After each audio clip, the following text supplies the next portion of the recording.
In this episode, Dr. Marion Minerbo brings us an original hypothesis about the constitution of the cruel superego, the one that, according to Freud, plants its roots in the id and is pure culture of death drive.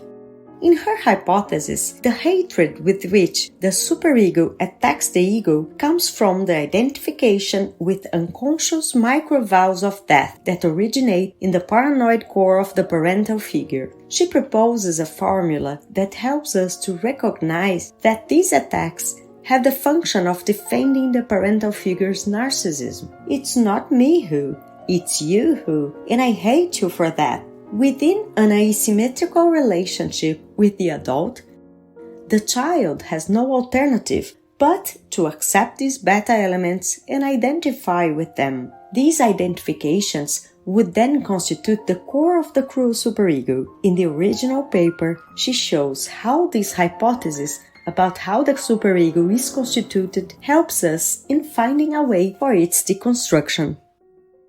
Marion Minerbo, MD, PhD, is a full member and training analyst at the Brazilian Psychoanalytic Society of São Paulo. She has published dozens of articles and the following books: Conversations on Clinical Practice, New Conversations on Psychoanalytical Practice, Neurosis and Non-Neurosis, Transference and Countertransference, A Posteriori, A Journey, all by Blucher Editorial, São Paulo, all of which published in Portuguese. In 2015, at the Brazilian Congress of Psychoanalysis, she received the main award for her paper entitled Contributions to a Theory of the Constitution of the Cruel Superego.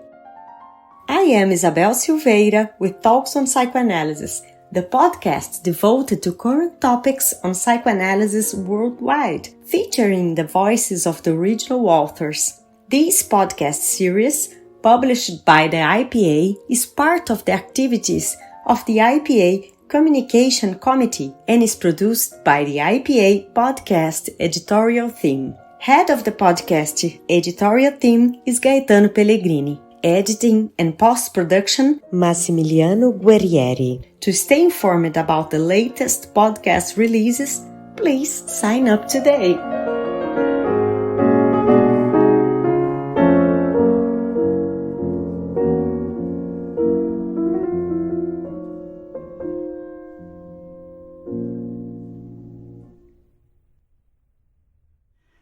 Contributions for a Theory of the Constitution of the Cruel Superego. Every psychoanalyst knows how hard it is to work with suffering related to the attacks of the cruel superego against the ego. Feeling impotent and threatened in his narcissism, the analyst may act out his negative countertransference, drawing the process to an impasse.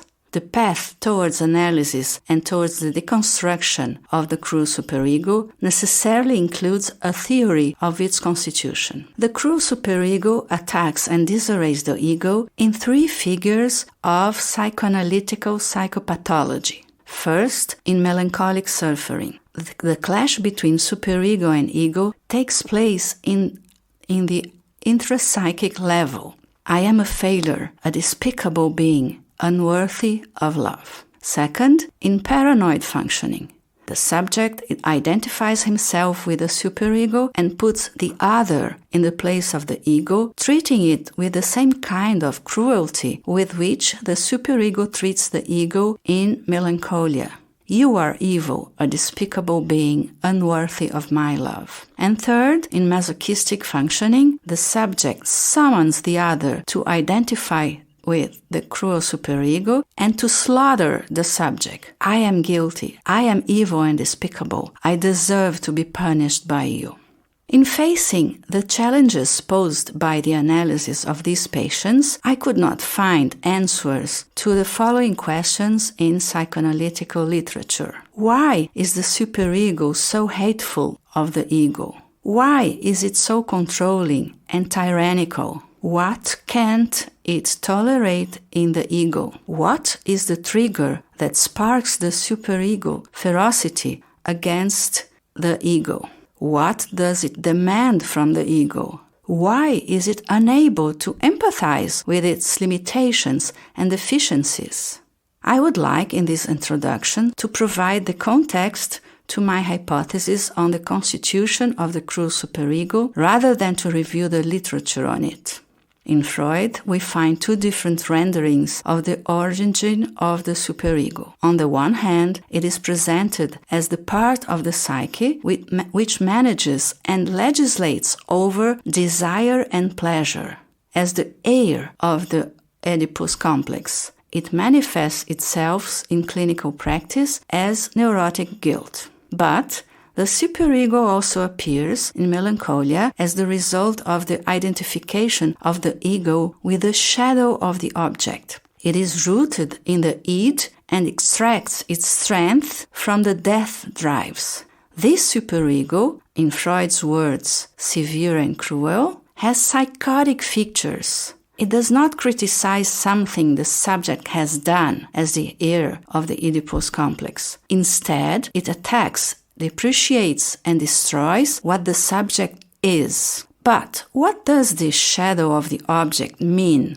What part of the object falls upon the ego, leading to the identification which constitute the cruel superego? This is what I will try to develop throughout this article. Klein was the pioneer in the study of the constitution of the cruel superego. I will not repeat what is already well known. I would just remember that her theory takes the subject's death drives into consideration, but not the object's unconscious, which is central to my argument. Ferenczi has not directly addressed the cruel superego, but in The Unwelcome Child and His Death Drive, he places the unconscious of the object at the center of the constitution, not only of the psyche, but of the death drive itself. In the same vein, Marta Cardozo advances the hypothesis that this superego is a psychotic enclave constituted by unconscious and therefore non-metabolizable aspects of the object.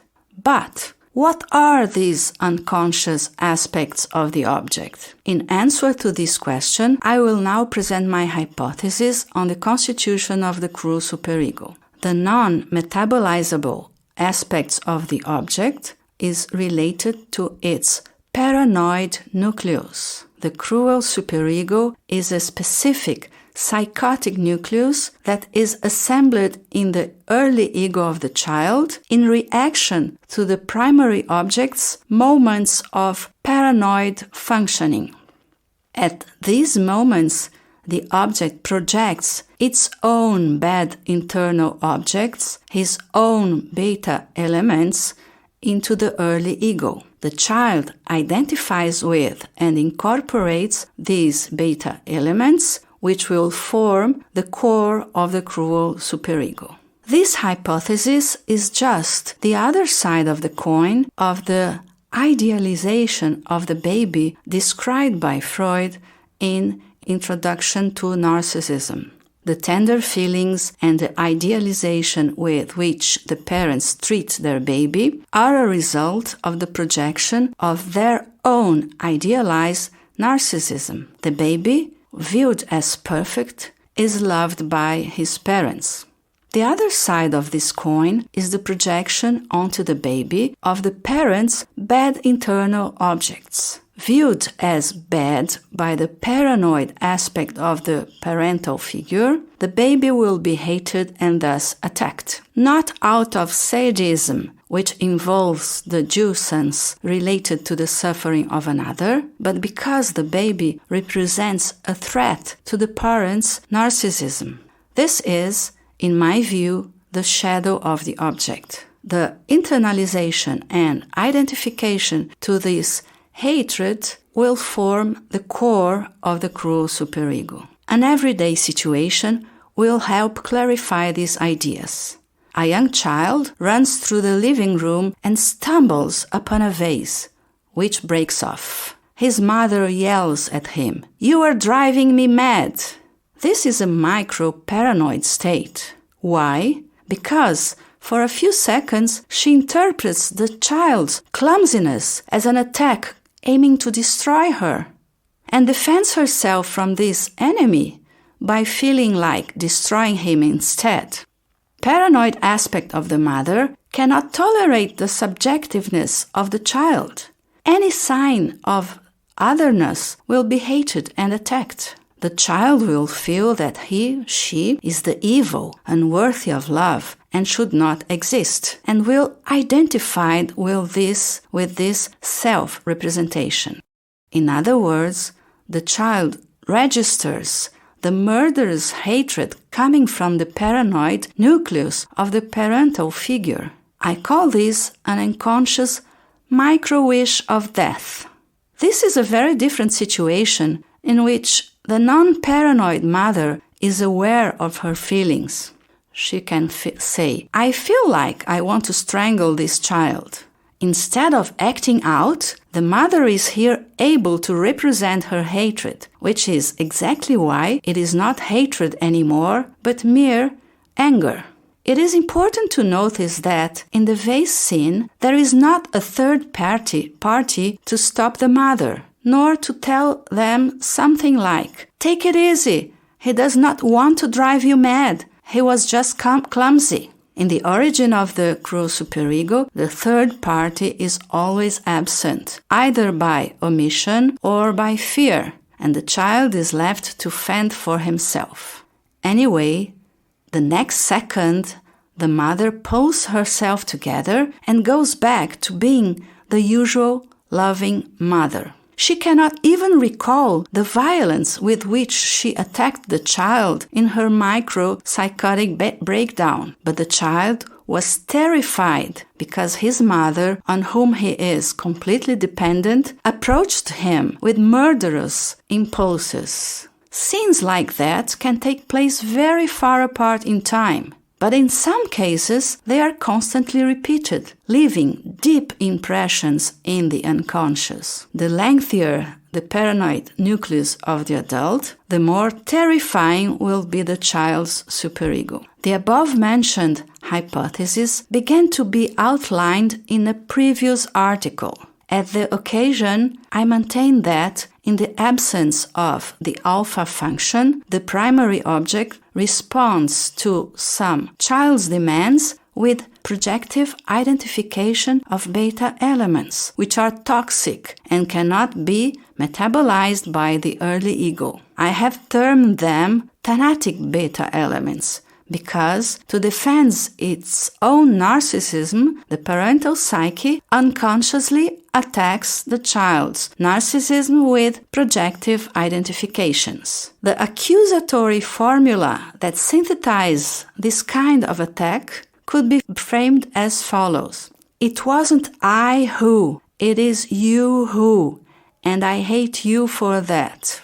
In the case of the vase, it wasn't I who left the vase in the wrong place, it is you who wants to drive me mad, and I hate you for that. This kind of accusation is due to the psychic limitation of the adult, resulting from his paranoid nucleus. From his point of view, the projective identification is necessary and defensive, but from the child's point of view, this is experienced as nameless dread. It is felt as psychic abuse because the adult is pushing the cost of his own limitations to the child. Due to the asymmetry of the relationship, the child cannot refuse the projective identification of beta elements. He will have to find a way to bear its cost somehow. We can call this power abuse because the adult is making a non-consented use of the child's psyche.